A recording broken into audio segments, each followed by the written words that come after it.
Welcome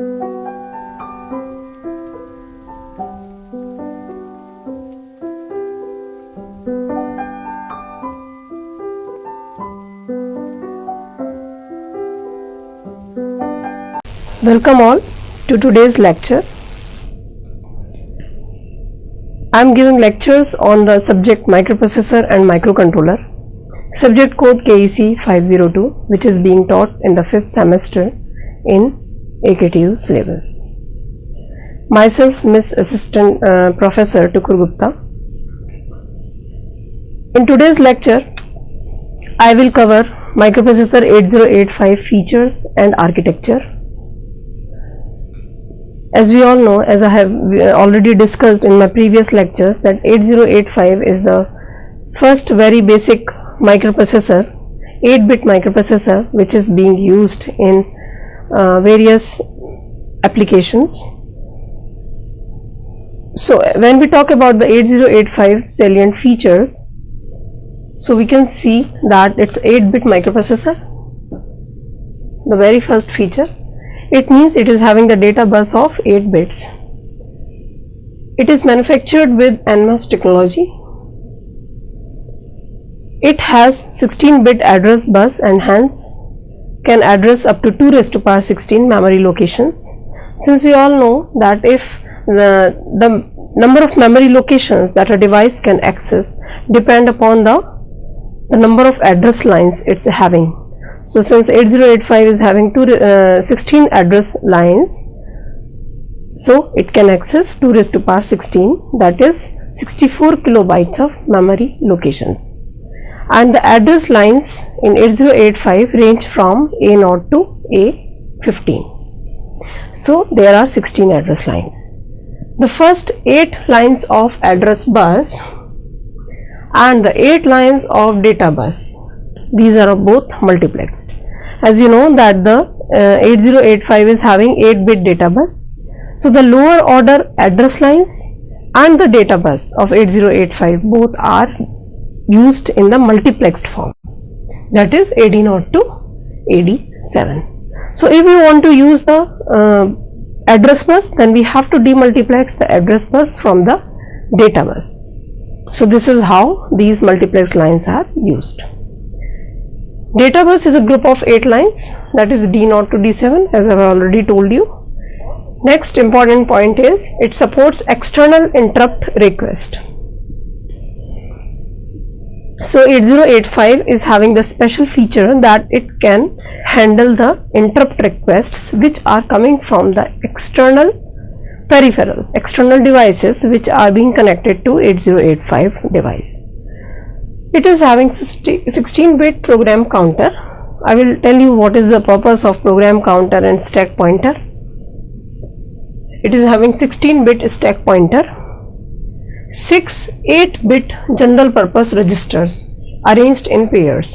So we are having these registers B, C, D, E, H, L. Okay, so these are all general purpose registers, and each of these are of 8 bits. Yes, and if we want to use them as a 16-bit registers, so we can use them in the pairs also, but they are arranged like this only, like B is arranged with the C, D is paired with the E, and H is paired with L. Next, it requires a signal plus 5 volts power supply and operates at 3.2 megahertz single phase clock. Internally, there is divide by 2 circuitry which is inbuilt in 8085. So if we want to make the system operate at 3.2 megahertz single phase clock, then we have to provide the clock, that's a quartz crystal that is being that we are going to connect to the circuitry, that should be of 6.4 megahertz. So this is how the internally the clock that we provide to the system is divided by 2. Next, it is enclosed with 40 pins DIP, that is the Dewar inline package. In previous slides, in previous lectures, I have discussed that what is a DIP package. Next, this is 8085 architecture. Here I have shown all the basic components that are included in its architecture. On the above you can see this is the interrupt control circuit, which is having RST 5.5, RST 6.5, RST 5.5, 6.5, 7.5 and trap and INTR. So these are all interrupts. Yes, and this INTA, this is the interrupt acknowledgement signal. Trap is having the highest priority among all the interrupts, and INTR is having the lowest priority among the interrupts. In further sections, in further lectures, I'll explain that what we understand by the priority of interrupts and how these interrupts are processed. Next is, this is the serial input output control module. We can see two lines, SID and SOD. So one is for the serial input transmission and the another one is the serial output transmission. Next is the 8-bit internal data bus, which has been shown here. To this internal data bus, it's connected the ALU unit, that is the arithmetic and logic unit. We can say accumulator, temporary registers and flag register. These are all the parts of the ALU unit. Here instruction register is yet another thing, another register which is being used. Instruction decoder and machine cycle encoding is another unit which is involved in the 8085 instructions processing. Another part we can see here is the register set. So B, C, D, E, H, L, these all are 8-bit registers. Stack pointer, program counter, increment or decrementer, address latch, these are all 16-bit registers. So we can say this whole component makes the register array. At the lower part is the timing and control unit. This is the power supply pins plus 5 volts and ground. These two pins are necessary to power up the device. Next is the X1 and X2. These are the clock generator pins. Like to these two pins we can connect the quartz crystal for generating the clock signal. Another one is the clock out, ready, read, write. These are the two control signals which defines whether we are performing the reading operation or the writing operation. Another one is the ALE, that is the address latch enable. Another two signals, these are the status signals, S0 and S1. The combination of both these two signals indicates whether the reading is going on or the writing operation is being performed or the system is at halt or the fetching cycle is being executed. So these two status signals indicate that what is the status of the current operation of 8085. Another one is the input output or memory bar, that is, it indicates whether the operation that is going on is related to the input output device or to the memory device. Next is the hold signal. HLDA is the hold acknowledgement signal. So this hold is the input signal and the HLDA is the output signal. Next is the reset in and another output signal is the reset out. So when we will study all the signals, the pin diagrams of this 8085, I'll make you understand that what do we mean by these signals, what is the significance of all these signals. Next, there is the address buffer. So A8 to A15 is another address bus and AD0 to AD7 is the address and data bus multiplexed. So let's go into the details of all these components. So as I have already told you that among the register set we are having 6 8-bit registers B, C, D, E, H, L. Another one is the program counter and stack pointer. To this register set our 16-bit address and the 8-bit data bus is connected. These are all the above 6 registers are the general purpose registers. These registers, accumulator, flags, instruction registers, these are all special purpose registers. Another category of the registers is temporary registers, that is your W and Z. Another 16 bit, and these two registers are of 16 bit, program counter and stack pointer. So this whole diagram defines the register set. General purpose registers, that is, they can be combined to form the register pairs to perform 16 bit operations, that is B, C, D, E, H, L can be combined together, and especially this HL register, it can be used as a data pointer or memory pointer. What do you mean by this? That the contents inside the HL pair can be treated as the memory location. They can be used to point some data. So we can use this HL register pair as the memory pointer, or we can say data pointer. Registers are programmable because we can load the data, we can move and copy the data. So this part, like I have taken the example of BC. So this higher part is higher order register and the lower part is lower order register when we are talking about the 16 bit registers. Now let's see what is the role of temporary registers. So these are used to store the temporary data during the ALU operation. So like for example, we are adding B to A. This instruction adds the contents of B to the contents of accumulator, and the result is stored in the accumulator at the end. So what this is performing is A plus B, and the result goes to A. So in this instruction, the temporary register is used to store the B. So first B is transferred to temporary register, and then it is added with A. This is how the temporary registers W and Z are used. Next, in the call and exchange instructions, like HL and this instruction XCHG, this exchange the contents of HL and DE. So what is the role of temporary registers? That first DE is transferred to WZ and then exchanged with the HL. So this is how these registers are used, but these are not programmable, like we as the users cannot access these registers. Another category is the special purpose registers.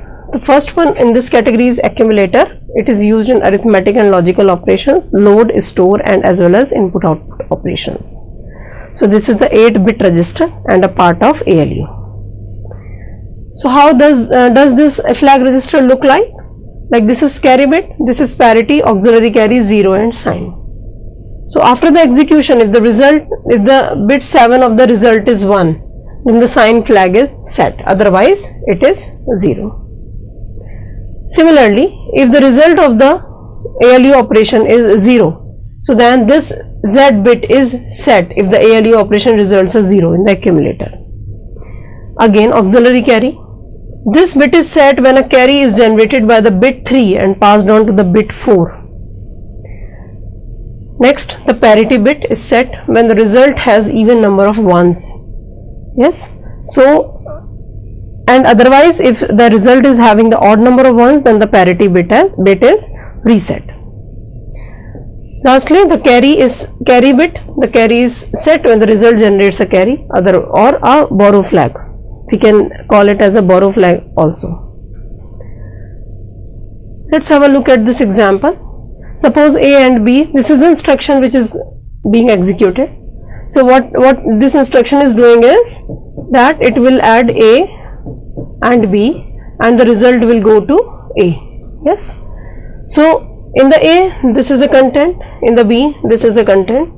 The contents of both registers are being added, and we can see that no carry is, that this carry is generated. Yes, a carry is generated here, auxiliary carry is generated.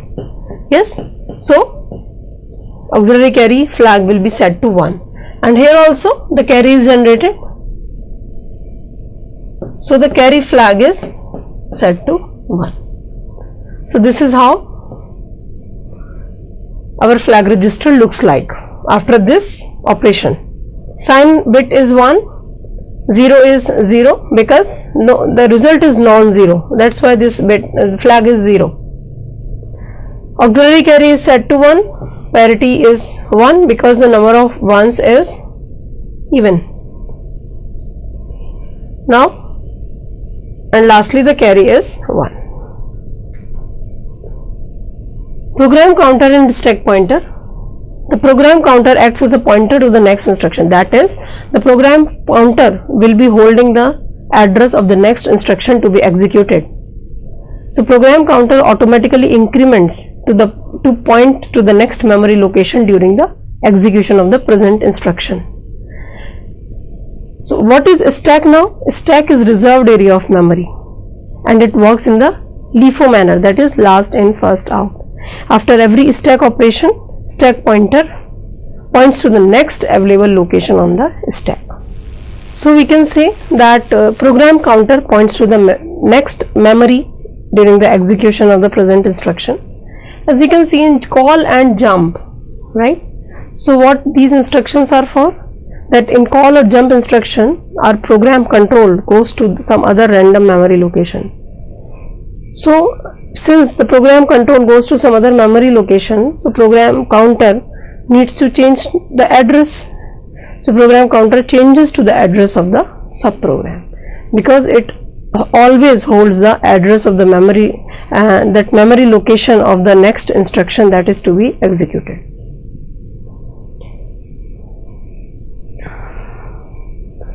So when we talk about the ALU operation, to perform the arithmetic operations like addition and subtraction, and to perform the logical operations like AND or NOT, so this ALU unit is meant for. Instruction register and decoder. The processor first fetches the opcode of the instruction from the memory and store the opcode in the instructions registers, and then it is sent to the instruction decoder. So this is how the instruction decoder plays a major role in executing the operations. The instruction decoder decodes it and accordingly gives for further processing depending upon the nature of instructions.